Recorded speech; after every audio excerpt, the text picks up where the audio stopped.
One of the most cheated on assignments in school is the research paper. The project that used to be about inquiry and discovery has, in a lot of classrooms, become a copy and paste parade of AI responses and surface level summaries. And I don't blame teachers for being frustrated.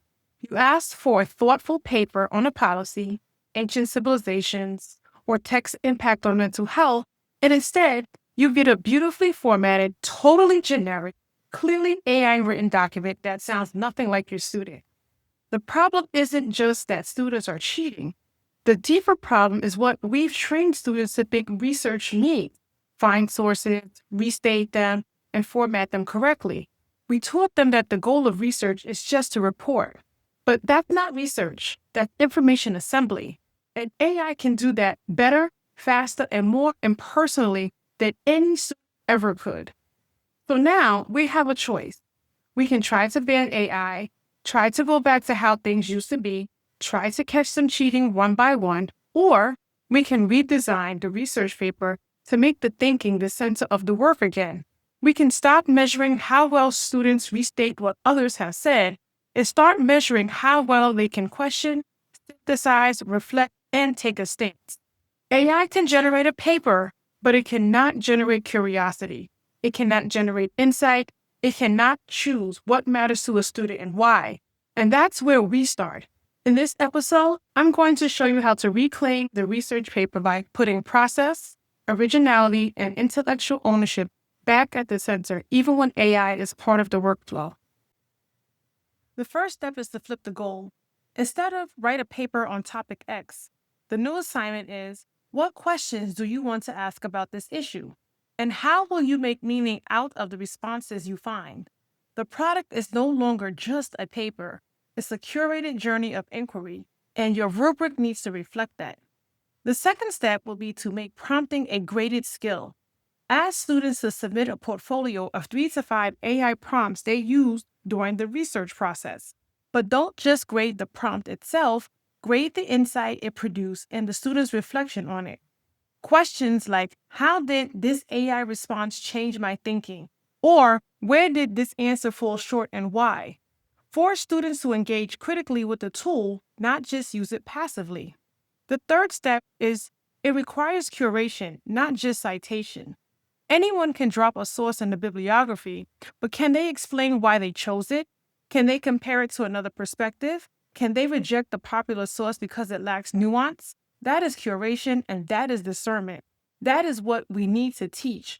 Have students build annotated bibliographies that include AI-generated leads and their own evaluations of reliability, bias, and usefulness. The fourth step is to interrogate the narrative. Instead of just writing a paper that says something right away, ask students to write a thinking draft first. That means a 1 to 2 page reflective essay answering questions like, what is the dominant narrative around this topic? And why does it exist? Or what perspective is missing in most of the responses I've seen? This forces them to position themselves, not just repeat what's already out there. The fifth step includes building in decision points. Structure your assignment in phases that require student judgment.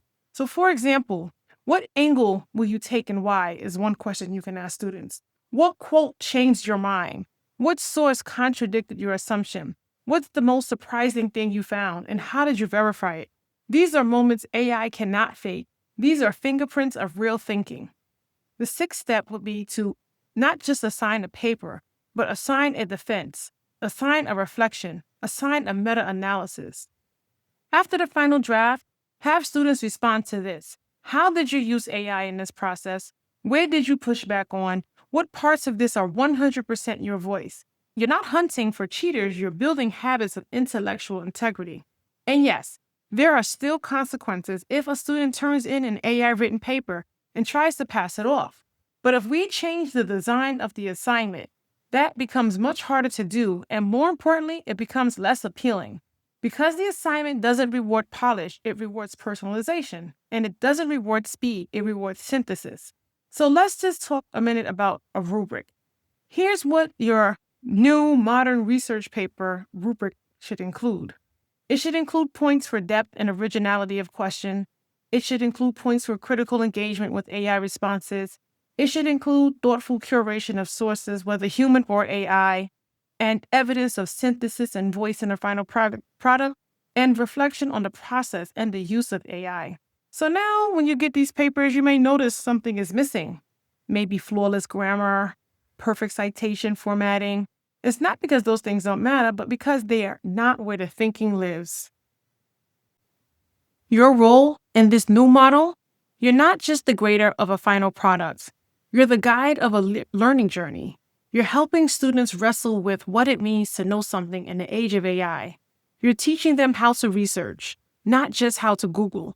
And yes, that takes more time up front, but it saves you the headache of trying to track plagiarism later. So what does reclaiming the research paper look like? It looks like students asking better questions, thinking critically about the answers, reflecting on what they know and what they don't, taking ownership of their process, and using AI as a tool and not a ghostwriter. That's what we want. That's what you can build. And it starts with one simple shift. Do not assign a research paper. Assign a research process. Don't measure the polish, measure the presence, and watch your students rise to meet the challenge. If you learned from this video, please like and share with a colleague that may be struggling with trying to create cheat-proof assignments.